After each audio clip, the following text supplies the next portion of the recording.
Around 2500 BCE, one phase of construction at Stonehenge may have required the coordinated labor of several hundred people over multiple seasons, yet there is no evidence of a permanent settlement beside it. What follows is the continuation of its life story, how a place without inhabitants became one of the most persistently inhabited ideas in human history. The ground remembers footsteps even when structures change. By the time the Great Sarsen Circle stood complete, the landscape around it had already been transformed into a network of routes, gathering points, and satellite sites. A lesser-known fact, the avenue connecting the monument to the River Avon extends about 2.8 kilometers, forming a ceremonial pathway aligned with the solstice axis. This was not an isolated object anymore. It lived inside a system, what archaeologists now call a ritual landscape, including nearby sites like Durrington Walls and Woodhenge. Each played a role, and movement between them was part of the experience. A lesser-known fact, excavations at Durrington Walls revealed houses dated to the same period as the main stone phase, suggesting that builders may have lived seasonally in a large, temporary settlement.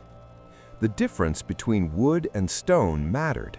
Timber circles like Woodhenge likely represented the domain of the living, while stone, hard, enduring, suggested the domain of the ancestors. A lesser-known fact, post holes at Woodhenge show repeated rebuilding, indicating that wooden structures were intentionally temporary and renewed over time. Growth, then, was not just about adding stones. It was about defining relationships between sites, between materials, between phases of life and death. The blue stones were rearranged multiple times, suggesting shifting meanings or corrected intentions. A lesser-known fact, the blue stones appear to have been moved at least twice within the site, possibly reflecting changing ritual priorities or design adjustments. The system matured through repetition. Gatherings likely followed seasonal rhythms, with people arriving, participating, and leaving. Food remains tell part of that story, large-scale feasting, especially of pigs. A lesser-known fact, isotope analysis shows many pigs were brought from distances of over 100 kilometers, indicating wide regional participation. Standardization reached beyond construction into behavior. Paths, alignments, and entry points guided movement, shaping how people experienced the space. The northeast entrance framed the rising sun at midsummer, but also controlled access. A lesser-known fact, the heel stone, which marks this alignment, may have originally been part of a pair, suggesting an even more structured entrance than what survives. At its peak, the site functioned less like a building and more like an event. It activated at certain times, then returned to stillness. The midwinter gathering may have been the focal point, a time of darkness, reversal, and renewal. A lesser-known fact, animal bones found at nearby sites show a peak in slaughter around midwinter, not midsummer, challenging modern assumptions about its primary function. Why did it work so well in that moment? Because it synchronized people with cycles they could observe but not control.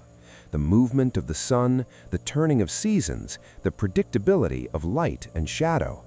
A lesser-known fact, the precision of the solstice alignment suggests knowledge accumulated over generations, not discovered in a single moment. Sound, light, and scale combined to create an experience that was both communal and controlled. Inside the circle, visibility is limited. Outside, the monument dominates the horizon. A lesser-known fact, experiments suggest that the inner arrangement of stones can create zones of shadow and light that shift dramatically during sunrise and sunset events. But every system has a cost. Participation required travel, time, and physical effort. For many, this meant leaving home for extended periods. A lesser-known fact, analysis of human remains in the region shows varied geographic origins, indicating that participation was not limited to local populations. Fatigue would have been constant. Long-distance movement of animals, materials, and people, seasonal pressures, the need to align effort with narrow windows of opportunity.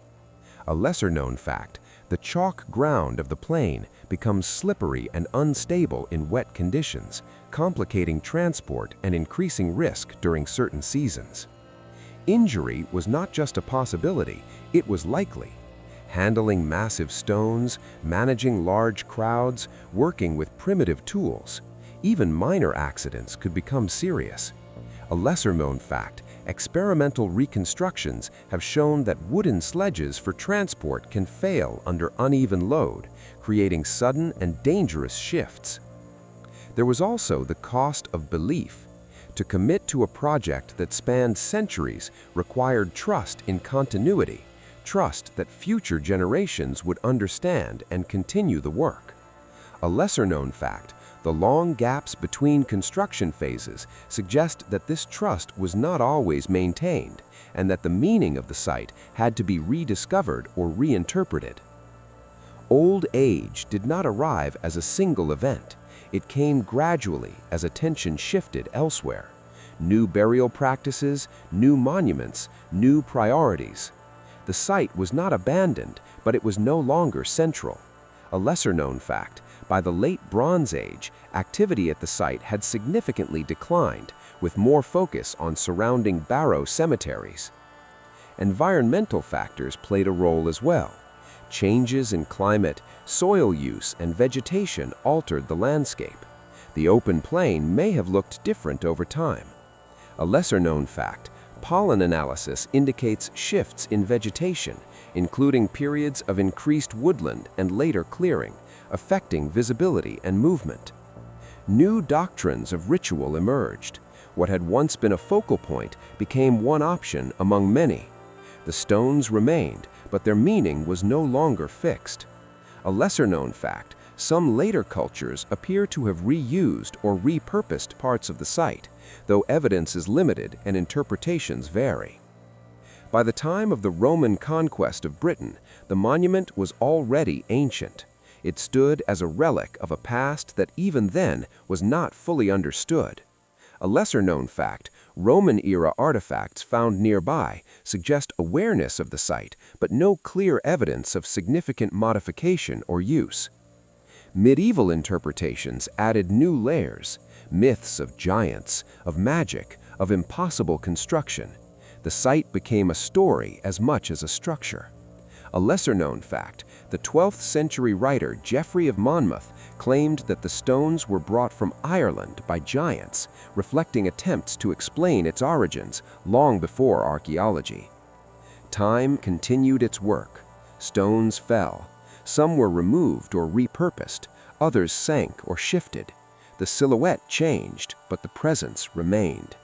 A lesser-known fact, several stones were deliberately re-erected in the 20th century as part of early conservation efforts, altering the appearance from its post-medieval state. Legacy is not static, it evolves with interpretation.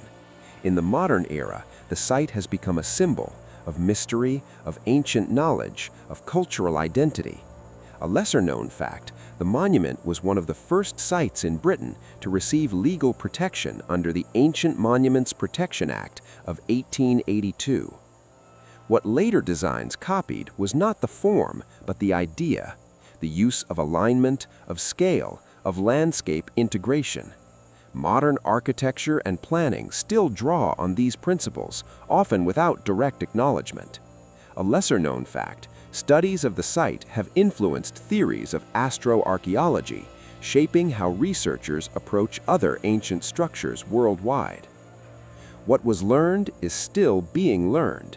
Each excavation, each analysis adds detail, but rarely final answers. The site resists simplification. A lesser-known fact, ground-penetrating radar surveys continue to reveal previously unknown features beneath the surface, suggesting that the visible stones are only part of a larger hidden system. In the end, the life of this place is not defined by a single purpose. It is defined by persistence, of structure, of attention, of question. People came, built, changed, and left. And what remains is not just stone, but continuity, the quiet evidence that meaning can outlast the people who first tried to give it shape.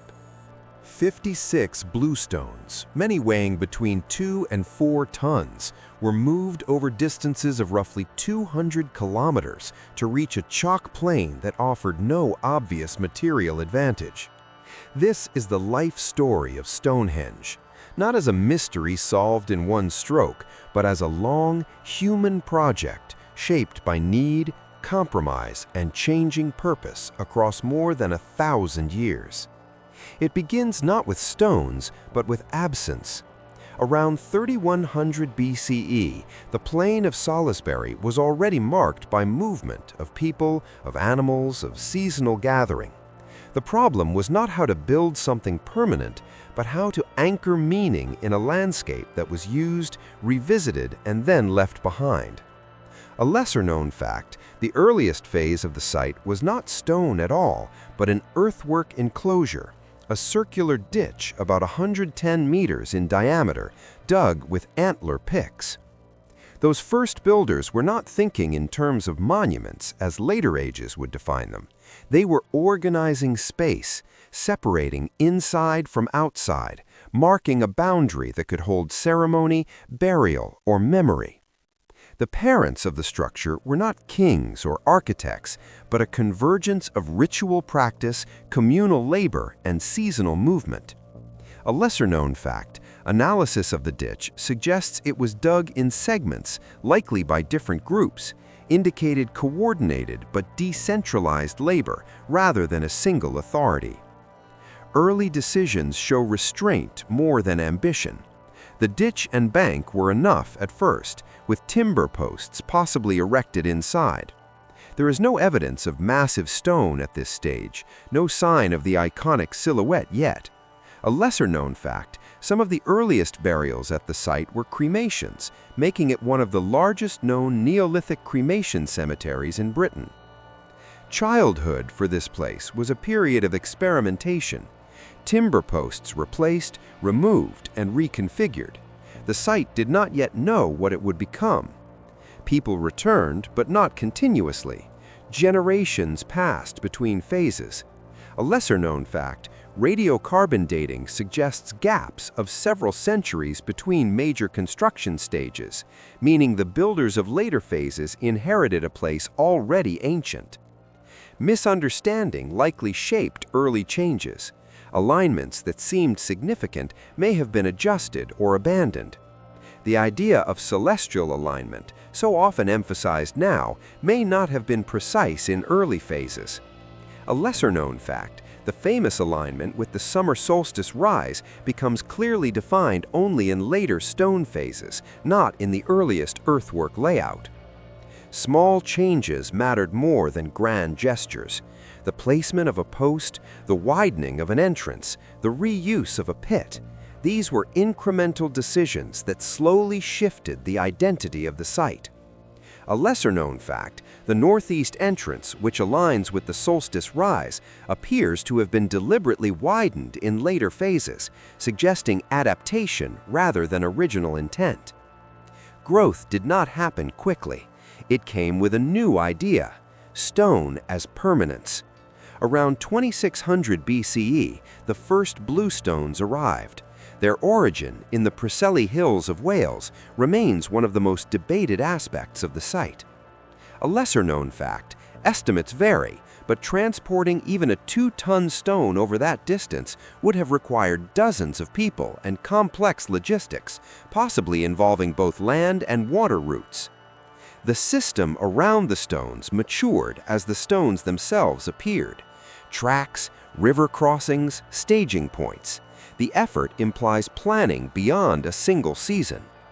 A lesser-known fact, isotopic analysis of animal remains at nearby sites suggests large feasting events, indicating that construction may have been tied to seasonal gatherings that provided both labor and food supply. Standardization began to emerge. The later sarsen stones, much larger, some weighing up to 25 tons, were shaped with remarkable consistency. Mortise and tenon joints, tongue and groove connections. These are not random placements. A lesser-known fact, tool marks on the sarsens show use of stone hammers, some weighing over 20 kilograms, used to shape and smooth surfaces. Logistics defined this phase. Sarsens likely came from Marlborough Downs, about 20 to 30 kilometers away. Moving them required coordination, timing, and terrain awareness. A lesser-known fact, experimental archaeology suggests moving a 25-ton stone could require 150 to 200 people using sledges and rollers. At its peak, the structure achieved a form that still defines it: the outer sarsen circle, the inner trilithons, the bluestone arrangements. It was not just built, it was composed. A lesser-known fact, the tallest trilithons reach about 7 meters in height, with lintels carefully balanced and fitted to maintain stability. This was the moment of greatest clarity. The alignment with the solstices became precise. On midsummer rise, the sun rises over the heel stone and shines into the center.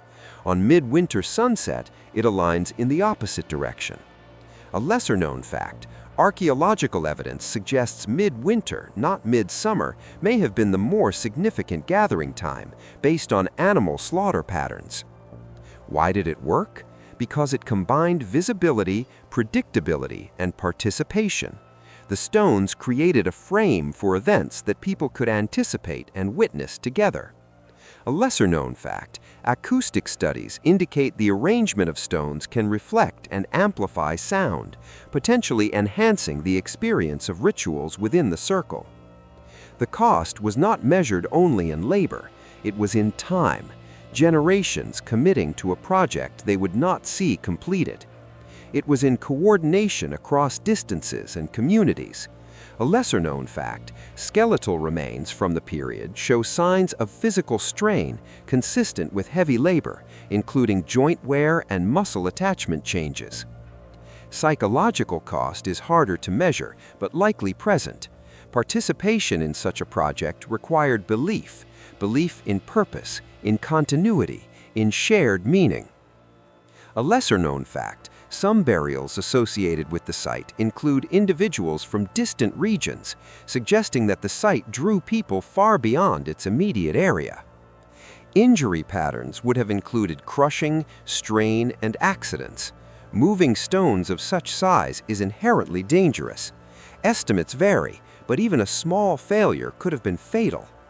A lesser-known fact, there is no direct evidence of construction accidents at the site, but similar experimental efforts have documented frequent near misses and equipment failure. Old age came not with destruction, but with neglect. By around 1600 BCE, major construction had ceased. The site remained, but its role changed or diminished. A lesser-known fact, later Bronze Age activity in the area shifted to burial mounds nearby rather than continued modification of the stone circle. New doctrines of use replaced old ones. Different rituals, different priorities. The stones were no longer central to evolving practices. A lesser-known fact, some stones were rearranged or removed in later prehistory, indicating continued but altered interaction with the site. Weather and time took their share. Erosion, collapse, shifting ground. The structure endured, but not unchanged. A lesser-known fact, several stones had fallen by the medieval period, and early illustrations show a more complete arrangement than what is visible today. Legacy is not just what remains, but what is copied. Circular enclosures, alignments, monumental stonework, all appear in other sites, though none replicate the exact form. A lesser-known fact, there are over 1,000 stone circles in Britain and Ireland, but only a few use mortise and tenon joinery like this one. What was learned is harder to state directly. That large-scale cooperation is possible without centralized authority, that meaning can be built slowly, layer by layer, that function can change without erasing origin. A lesser-known fact, Modern archaeological interpretation has shifted away from single-purpose explanations towards viewing the site as multifunctional across time. In the end, the life of this place is not a single answer. It is accumulation of effort, of belief, of adaptation. Stones moved, set, and left behind. And what remains is not certainty, but structure, the shape of a question that people kept returning to long after the builders were gone.